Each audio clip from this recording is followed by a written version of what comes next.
கள்ளக்குறிச்சி மாவட்டம் உளுந்தூர்பேட்டை பேருந்து நிலையத்தில் கலைஞர் பிறந்தநாள் விழா கோலாகலமாக திமுகவினர் கொண்டாடினர். நிகழ்ச்சியில் திமுக நகர கழக செயலாளர் டேனியல் ராஜ் முன்னிலையில் நகர்மன்ற தலைவர் திருநாவுக்கரசு, நகர்மன்ற துணைத் தலைவர் வைத்தியநாதன் ஏற்பாட்டில் சங்கராபுரம் சட்டமன்ற உறுப்பினர், மாவட்ட கழக செயலாளர் உதயசூரியன் கலந்து கொண்டு கலைஞர் படத்திற்கு மலர் தூவி கேக் வெட்டி இனிப்புகள் வழங்கி பின்னர் பேருந்து நிலையத்தில் அன்னதானம் வழங்கினர்.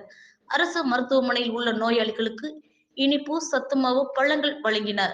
நிகழ்ச்சியில் கவுன்சிலர் குருமனோ, மாலதி ராமலிங்கம், செல்வகுமாரி, ரமேஷ் பாபு உள்ளிட்ட திமுகவினர் கலந்து கொண்டனர்.